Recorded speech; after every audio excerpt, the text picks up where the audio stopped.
Look, I know you don't have the time for a fancy intro and flashy animations.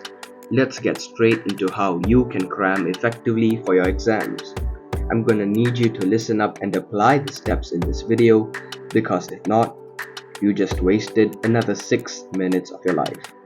Step 1. Active studying and testing yourself. The most common mistakes students make when trying to cram is that in the pursuit of covering a boatload of content, they forget everything because they merely scan through the words. To avoid this, after studying every topic, ask yourself questions about it. Why? This leverages the holy technique of active recall, whereby forcing yourself to recall and remember bits and pieces of information reinforces them in your brain. Neurons that fire together, wire together. For subjects like physics and mathematics, just do the past year papers. And if you're in a position where you don't have enough time to use active recall for all the topics that you have to study, here's a quick hack you can use. Go through the past year papers and find the questions that frequently appear and have high marks allocated to them. You can start by focusing on these topics. This is based off the Pareto principle, where 80% of your outcomes stem from 20% of your core efforts. So, focus that 20% at the right places. Step 2. Stick to that one person who studies well. When you're trying to cram by yourself, you're frantically scouring the internet for resources to engulf, and you have 100 tabs open, all searching for disconnected pieces of information. It's chaotic, but the solution is simple.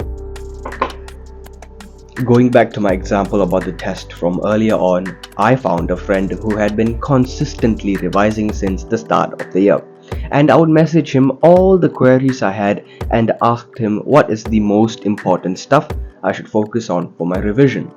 Having a friend to filter out what can give you the highest return on marks during the examination is one of the most underrated tips, in my opinion, of course. And teachers are not available all the time, so having a friend that can help you really narrow down what you should focus on helps greatly in times of revision. Step 3. Intensity. There must be a need for undivided concentration. When you realize that your tests are mere days or hours away, every second matters. Work done can be defined by the formula useful output is equal to intensity multiplied by time. But you don't have time. So, how can you be more focused when you study? It's simple. Burn your boats. In 1519, Henry Cortes ordered his men to burn their boats after they landed on Mexico to conquer the Aztec Empire. Same concept here. What is the boat that lets you ride away from concentration? Is it social media, WhatsApp, Instagram, Facebook? If it's digital, delete it. Lock your phone away and try to shift your learning offline as much as possible. Disable all notifications on your laptop, and no, don't worry, your uncle's cat won't die. If there are other issues like a noisy household, go to a library or nearby coffee shop for some peace. Reminding yourself why you need to ace this exam or the consequences of not doing so can be a powerful motivator. Step 4. Get up early. I had to prepare for a physics test that I really wanted to do well on, and I had less than 2 weeks to prepare.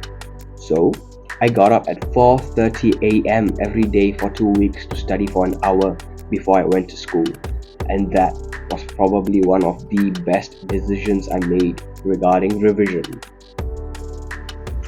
What do many of us do after we wake up for school for the first hour of each day? We get ready, we put on our clothes, we shower, we eat, all that, right? But when I started up waking much earlier than usual, and after I had a gulp of water and had my face washed, I would immediately start studying, and that really helped me realize that for the first 90 minutes of any day, that is really the most powerful time to focus on what your goals are, what you want to achieve in. And instead, so much potential just gets wasted into unnecessary activities like getting ready, as I mentioned earlier. Instead of all-nighters, try really early mornings. And a small tip, please don't check any notifications in that beginning 90 period of your time, because you don't really want anyone screwing up your day, and your mornings really make up how the rest of your days go. I don't know how much this would have helped you, but I really tried to distill the key actionable steps that helped me cram effectively for exams whenever I needed to. I am a heavy discourager of cramming, but sometimes life just kicks us in the gut. Here's a short summary that I need you to act upon right now so that you benefited from the video. And for the occasional crammer, I really hope you found the video useful. Now, go do the hard work, keep manifesting, don't let yourself down, and I'll see you soon.